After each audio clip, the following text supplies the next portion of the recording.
Well, it appears the cat is out of the bag. The news has just dropped, and there's a little bit of a bomb that was let off in Pittsburgh, Pennsylvania, because it appears that Ben Roethlisberger will be gone for the remainder of the season. He's got a little bit of elbow destruction. He's going to have to get surgery. So what does that mean for this Pittsburgh Steelers season? We've already started 0-2. We've got issues on the defensive side, regardless of the fact that we played a sensational first half. We can't put out a complete product. Offensively, we've got answers and issues and concerns that need to be addressed. We've got a bevy of injuries of people who are ridiculously banged up after 2 weeks of football. Questions being asked about the coaching staff for well over what has been half of a decade. And yet, I have not lost any confidence. Now, I understand that injuries happen in football. People who watch this game and their casual viewers don't really understand the game.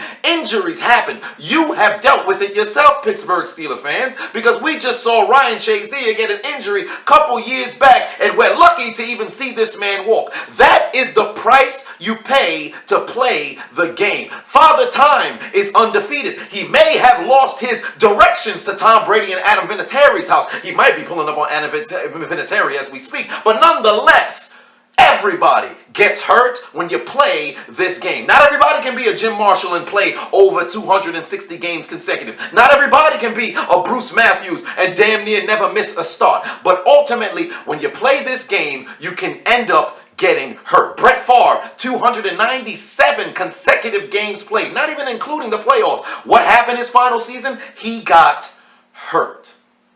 Peyton Manning, 208 consecutive starts. What transpires? My neck. He had to take a season off, came back, played for the Denver Broncos, and what happened? He got hurt. No matter who the quarterback may be, injuries happen. Big Ben has had a long list of injuries, but over the course of the last half decade, he's only missed isolated games here and there, and this is a big one, big blow to our organization. But nonetheless, we will continue to play football, because when we face with adversity, we don't fold, we step up to the challenge. Because somewhere I read there was once a backup quarterback who was able to step up and step into the shoes of the starter and lead their team to the promised land. It was 1968, last I remember. It was Johnny Unitas. Oh, old ice-cold veins, Johnny Unitas. He gets hurt. Who steps in? Earl Morrall takes the Colts to the Super Bowl. They lose to the Jets.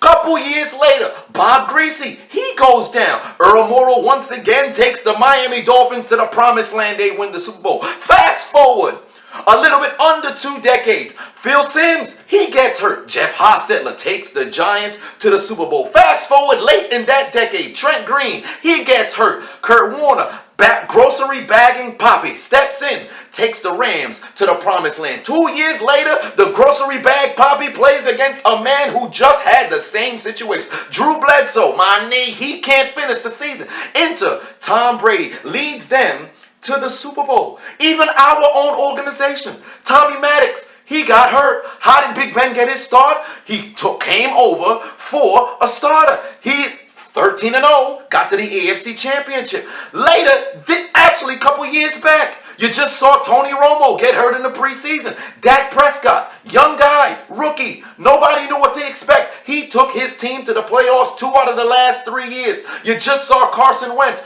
perennial. He was pretty much about to be the MVP. He got hurt. Nick Foles took a step in and led the Philadelphia Eagles to the Super Bowl. Does this mean that this is what Mason Rudolph will be? Does this mean that this is going to be his destiny? Not necessarily. He can mess around and be a TJ Yates, whatever his name was, for Houston. It doesn't matter. But the writing is on the wall. It's up to you to grab your pen and start to write. That's all it is. It's up to him to go in there and perform. But I'm not going to panic. Because ultimately, you're playing with a 37-year-old quarterback. Injuries can happen. Not everybody can stay healthy, like I said. But you're a backup in the NFL. You were drafted to become the starter. You won the battle against Josh Dobbs. And here you are. Here is your moment. It is your time to put on the 8 Mile and listen to Eminem on a loop. Because you don't want to mess up your opportunity. So, as Dick Vermeil once said in 1999, we will rally around Mason Rudolph. And we will play good football. Because I bleed the black and yellow. I bleed the Steel City. I bleed Heinz ketchup, because when it comes to the Pittsburgh Steelers, I will always have faith. Hell, we could be 1-15. I will find a bright spot that we have there, and we'll run with that. But the problem is we have too many people who are far too pessimistic. We go after 1 week, all of a sudden, oh, the season's going to trash.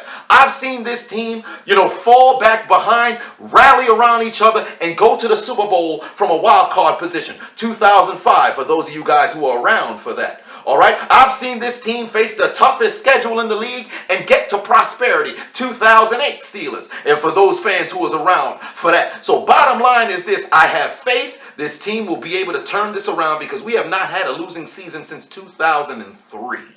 It has been quite some time. So something has got to be right, at least when it comes to winning games in the organization. We have some playoff woes. We have some coaching woes. We have some effort woes. But nonetheless, despite all of that, we will rally around Mason Rudolph and play good football.